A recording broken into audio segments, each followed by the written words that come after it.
Hello बच्चों, आज हमारा क्वेश्चन नंबर 4 है कि मियां नसरुद्दीन के चेहरे पर किसी दबे हुए अंधड़ के आसार देखकर यह मजमून ना छेड़ने का फैसला किया। इसके पहले और बाद के प्रसंग का उल्लेख करते हुए स्पष्ट कीजिए। यहाँ पर लेखिका के बारे में बताया गया है कि लेखिका जब उनसे सवाल कर रही थी तो आखिर कौन से प्रसंग थे जो वो छेड़ना चाहती थी, लेकिन उन्होंने उनके चेहरे के हाव भाव देखे और वो प्रसंग उन्होंने नहीं छेड़े। तो देखिए यहाँ पर है कि लेखिका पत्रकार की हैसियत से नसरुद्दीन से संबंधित बातें जानना चाहती थी, वो उनके परिवार के बारे में जानना चाहती थी।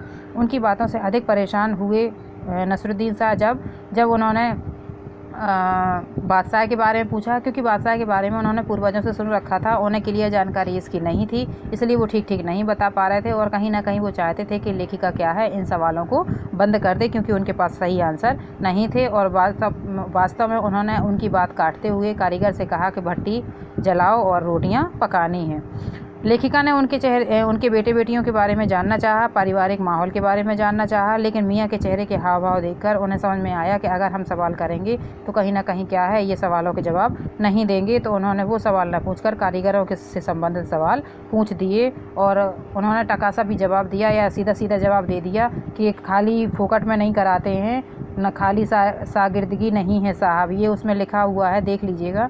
तो मतलब क्या है कि हम उस्तादपनी नहीं दिखाते हैं, जितना हम काम लेते हैं उतना हम मजूरी भी देते हैं। तो कितनी मजूरी उस समय मिलती थी कि 2 रुपये मन मीन्स होता है 40 किलो। जब 40 किलो आटा पिस जाता था तो 2 रुपये मिलते थे, और 40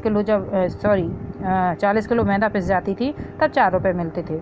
तो लेखिका समझ गई थी कि अगर उन्होंने संतान से जुड़े हुए कोई सवाल किए तो हो सकता है वो ये भी कह दें कि अब ऐसा है आप यहाँ से चले जाइए और मुझे किसी भी सवाल का जवाब नहीं देना है। इसलिए उन्होंने लगा कि जितना हो सके उतना हम पूछ लेते हैं, और उन्होंने घुमा फिरा कर सारे सवाल किए और उसका जवाब उन्हें मिल गया।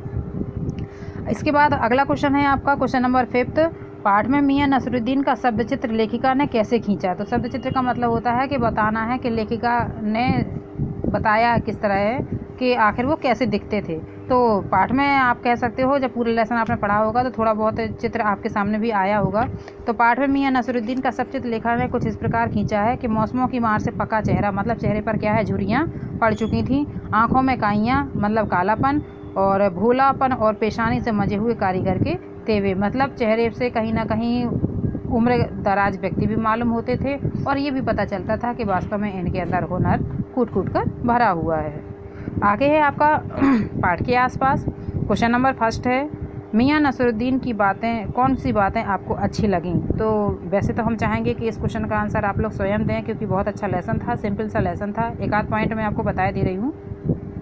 तो हेडिंग चाहें तो हेडिंग से भी लिख सकते हैं, और आप चाहें तो पॉइंट वाइज लिखना है तो पॉइंट वाइज लिख सकते हैं। तो हम लिख सकते हैं यहाँ पर कि मियां नसरुद्दीन की निम्नलिखित बातें हमें अच्छी लगी। सबसे बड़ी बात तो है उनकी आत्मविश्वास, क्योंकि उन्हें पता था कि जिस प्रकार की वो रोटियाँ बनाते हैं, और 56 प्रकार की रोटियाँ बनाना कोई मामूली बात नहीं है। सोचिए कागज़ से भी पतली रोटी वो बनाते थे। तो इंसान के अंदर इसे घमंड नहीं कहेंगे, ये क्या था, उनके अंदर पूर्ण रूप से आत्मविश्वास था। और जो उन्होंने जवाब भी दिए लेखिका को, वो भी उन्होंने आत्मविश्वास से ही दिए, और जहाँ उन्हें आत्मविश्वास नहीं था वहाँ उन्होंने किनारा काटा, जो कि बादशाह के सवाल से जुड़ा हुआ था।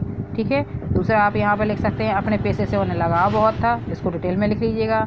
और तीसरा लिख सकते हैं कि कारीगरों का सम्मान वो बहुत करते थे, इसके बारे में भी लिख दीजिएगा।